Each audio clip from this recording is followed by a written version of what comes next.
Hey, what's going on, everybody? Today's going to be another simple review because it's a little budget in-ear. This is the TinHIFI C1, and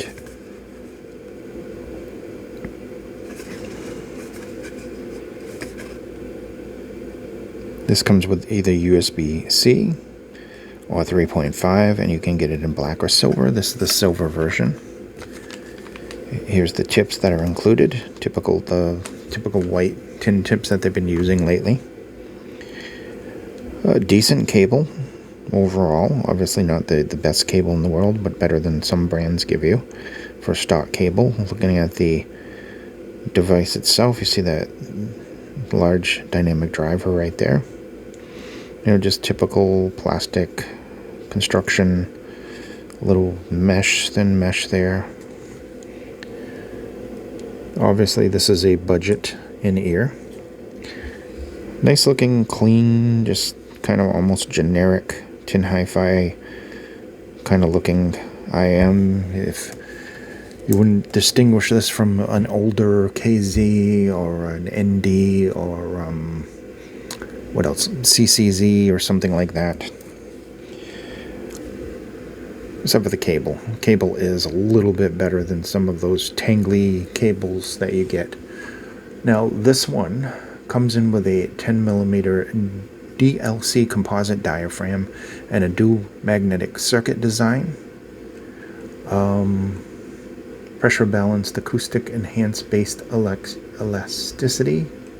That sounds like marketing jibber jab. 2-pin interface. I'm actually trying to get some specs here. There's the chart right there, actually, if you want to look at the sound chart.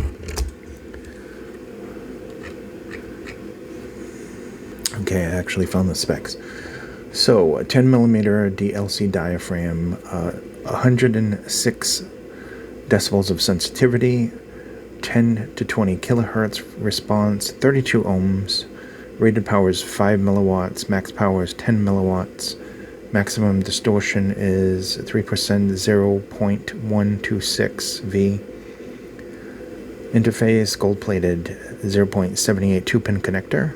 Plug is a 3.5mm 4-strand silver-plated wire, which also you can get in USB-C. Sound-wise, okay, you got a very interesting sound to this. Mid-bass, very, very satisfying. There's some nice sub-bass here, not overly a bass head in-ear, but there is some nice sub-bass there. Definitely some nice vocals. The mid-range has enough body there, especially the lower. The upper is a little more brighter. Lower treble has nice extension. Upper treble, very good extension as well. Kind of a graininess maybe to the lower treble. Soundstage definitely feels wide. It's not the greatest when it comes to layering and separation, but it does a good job considering the price of this one. Build quality is typical what I would expect. The upper mid-range treble, can be some sibilance. It depends on what you're listening to, what you're listening on. It can get a little spicy there. Nothing really bad. Decent overall detail retrieval. And that's basically it. It's interesting. Most people are going to listen to these, realize that they're a cheaper, in-ear, and they're going to say, this is actually decent considering what I paid for this. I just had to look up just to make sure. Yeah, this is under $30. It's $29. I've seen it on sale for a lot cheaper. But yeah, it's good considering the cost. It has a nice engaging sound. Like I said, the treble can be a little bit spicy, but other than that, there's nice energy there. There's overall nice air, nice details and everything.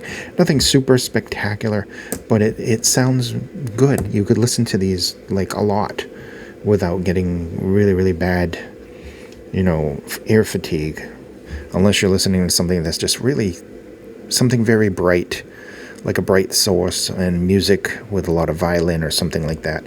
Other than that, listening to like pop and jazz and hip hop and stuff sounds good on this. It really does sound good. Thank you again for watching. This has been the C1 from TinHIFI.